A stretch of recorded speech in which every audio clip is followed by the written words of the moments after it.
But how is it going, the SEZ? How the impact, the investment, the money coming in? How are we doing that?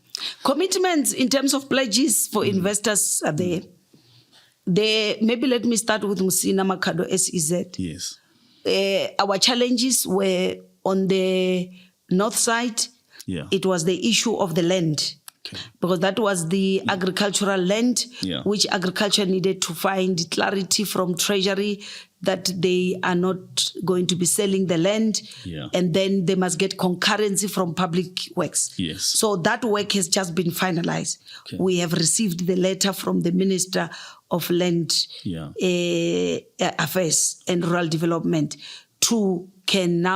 municipality can meet and now start it. So anytime the issue of land has been resolved in the south side, which was the biggest problem. Yeah. On the north side, that was on the north side. Yeah. On the south side, we have the operator who we were not really happy about how the performance was, but there were challenges, including of town planning, where the municipality had not yet met and finalized. Okay. Now the municipalities will be meeting and finalizing.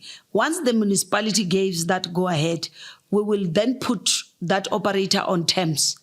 And for me, I'm giving them terms to say, if you don't start operating by this particular time, get lost, let me get another operator. But I couldn't bring that because there was still work that needed to be done on our side. That's the Musina Makhado SEZ. Okay. But then talking about its impact, projected impact in terms of job creation, in terms of investment that is expected to come in rands of dollars. So we already have had investors because we were looking at it should be creating not less than 22,000 jobs. We were looking at that. Huge, that's a massive project. We need to go. There are already mines that have already looked at, and then especially the renewable energies now. We already have commitment to say if we are to give 1,000 hectares tomorrow, they will be coming to start. Okay. There were those issues of environmental, but we've dealt with. Yeah. There's nothing stopping us from working on that. And that issue of saying we want to cut how many 500 baobab trees, that is people are just coming up with stories. You must expect that NGOs are there to make sure they oppose anything that government comes. And I keep on telling my team, there are certain NGO that even when you are giving them oxygen, when they are dying, as long as it's coming from government, they must oppose. It's not right. Even that oxygen which is supposed to save their lives, there are those NGOs. They can call me names, I'm used to that. But the fact of the matter, we are moving, we are pushing ahead. So once the whole SEZ, these two, I'm sure by the beginning of this financial year, which is starting in April, we should now start to see activities going on in that Musina Makhado SEZ. Then coming on this other one of Phophi, we did not wait for the gazetting and the licensing. There's also already an industrial park wherein you will see Glencore has already and other industries. There's activities. People are working there in that industrial park. We will be signing, we've signed an MOU with Glencore when we were at the mining in Daba, where we are also in terms of the skills, they will be training. Their mine will also be a training environment for many of our students from CETA accredited colleges, especially focusing on artisans. They also have their own training, which they will be taking students from the local area. With them for the gazetting, we only left with the minister will be having stakeholder engagement. He has confirmed to me that when he comes back from Ethiopia, he will be engaging. And then after that, then the cabinet will receive the full report, and then there will be licensing. Once there is licensing, we will just, that's when the more funding will come. That's why we want the licensing. For now, we're just working on our own without that proper budgeting. Just to lay the foundation. Yeah, of course. You touched on renewable energy. Unlike Mpumalanga, where it's a big issue because the electricity is generated there from coal, and this transition is having a very big impact. In Limpopo, what are the plans around that?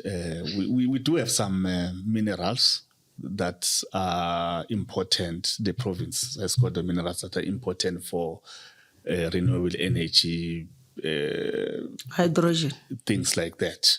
Yeah, So in the plan around renewable energy in Limpopo, what is it? Is solar energy? Is it? Yes. Yeah. Solar energy, we have got an abundance of the sun.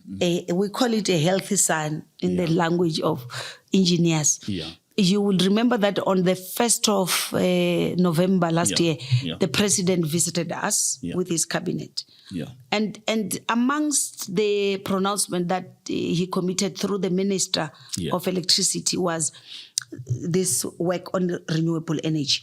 The province has already, through LIDED, adopted our own renewable energy strategy. Okay. So we have got a policy and the strategy that we are working as guided by. Yeah. So to avoid issues that you are raising, to say now we'll start to be told close this coal mine because it will not. We want to avoid waking up haphazardly. Yeah. Hence, we have developed this strategy that went through EXCO and it was adopted by EXCO. Yeah. We have started the implementation. As I'm saying, you might have heard when I debated during the SONA, when I said the president will be invited to come for the first time. We'll be having a village, Madimbo and Mavete. These are two villages with 400 households. Yeah. Those 400 households, they've never had electricity since 30 years. Oh. So this is a project that that was done over a period of less than 4 months, wherein through the renewable energy, through solar, they're going to have street lights, they will have electricity. The president will be switching on that grid with a 5G connectivity. Okay. So you can see, because if you look at that area of Mosina, the abundance of the sun. Yes, it's hot. So that is one of the area that is going to happen. But there are also a number of investors. If you look at those commitments of 120 billion during our investment conference, yes, I'm not sure if it's 40 or 60% of it. Yeah. Was about the renewable energy. Oh, okay. We have already launched with the Chinese ambassador at Phophi Ramathuba. Yeah. Another solar plant we've already done. Okay.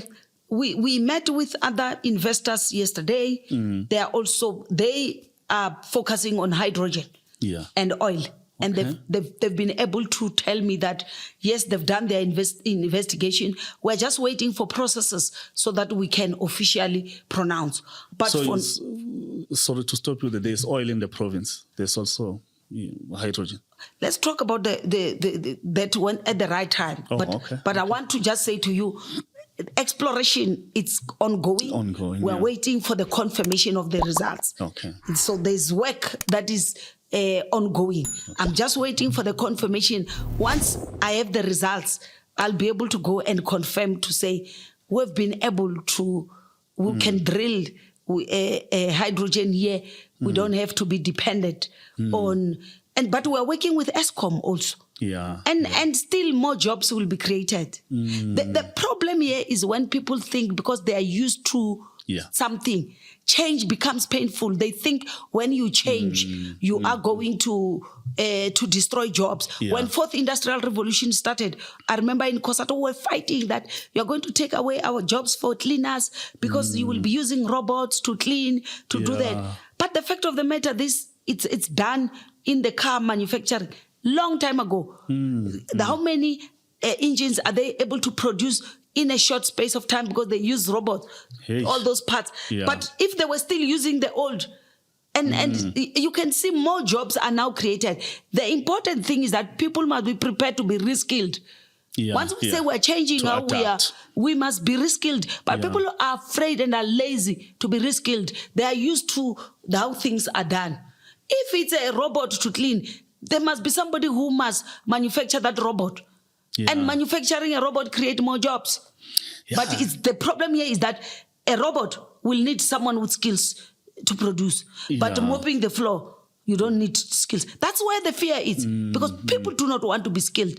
And we are saying, let's get into the mechanization of everything. Through mechanization, whether it's in agriculture, you'll produce more products. You will process your products through mechanization. So sure. for me, I'm for that, and I know it's going to go a long way in assisting us. Renewable energy will help us.